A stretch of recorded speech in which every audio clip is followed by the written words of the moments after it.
Hello, my name is Brie Richter, and I chose to do the Relationships in the Media critique essay. And the media that I chose was the very first Hunger Games movie in the series. And the reason why I chose this is because I've always loved the Hunger Games books since I was in middle school, and I love watching the films. So for the very first film, it introduced the main concept ideas of the entire series, and it introduces a country that lives with a very barbaric tradition. And the country is called Panem, which is made of 13 different districts. And the barbaric tradition is yearly.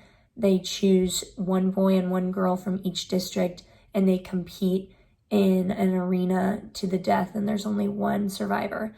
And so the reason why I chose to critique this is because I find this very similar to our society, and it's just close enough with a couple details that are changed. And so I find it interesting, and it teaches us something about our society.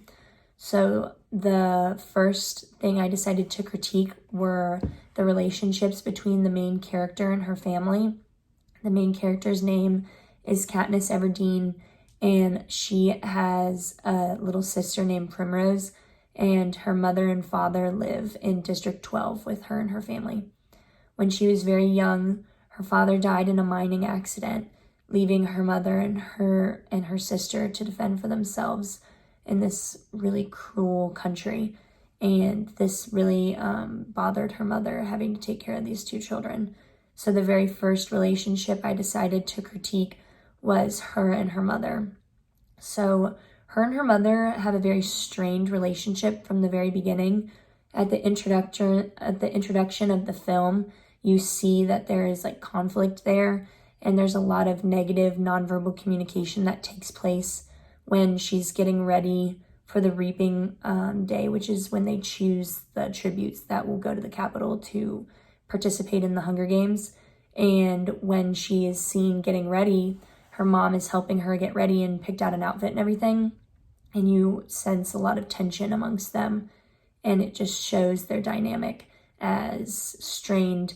However, they do not explain it in the film, the reason why they have such a strained relationship, but they do explain it in the book, and it is because when her father died, her mother was not able to cope with his loss and shut down physically and emotionally and did not help care for her and her sister, and she had to kind of take the full responsibility of taking care of her sister, which is very difficult for a young girl, especially living in such a difficult place. So I thought it was interesting that they included that relationship and that troublesome relationship, but didn't explain the back story of the relationship.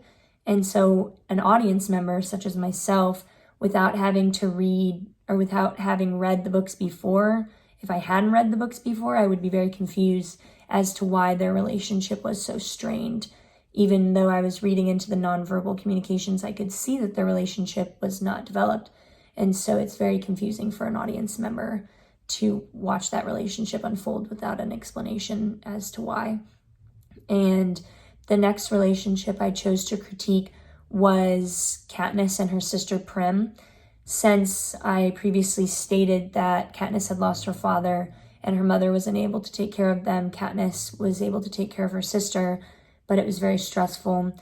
And so she protects her and takes good care of her. So she obviously cares a lot about her.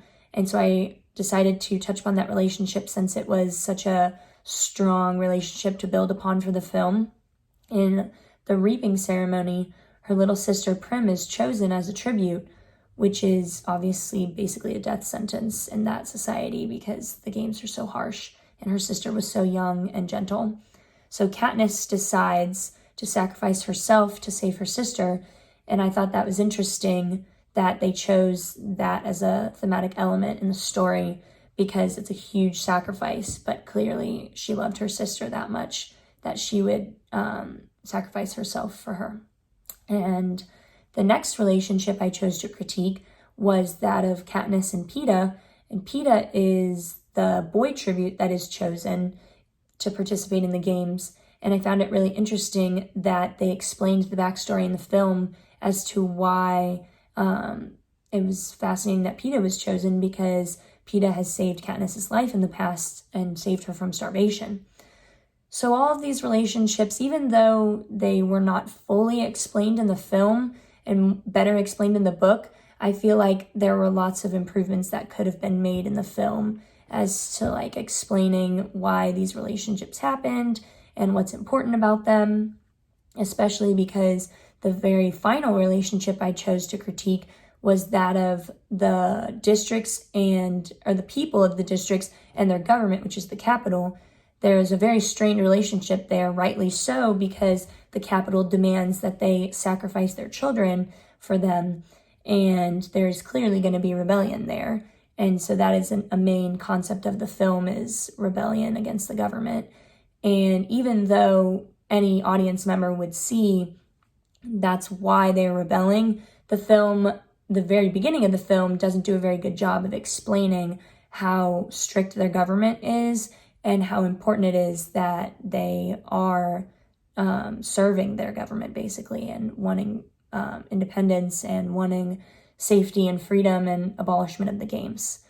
So that was my paper that I chose, and my suggestions that I could make would be to increase dialogue in the film, to maybe have more backstories to explain certain parts that aren't explained well in the film but are explained in the book, and just to overall improve the watching experience of the audience and be able to follow the story fully.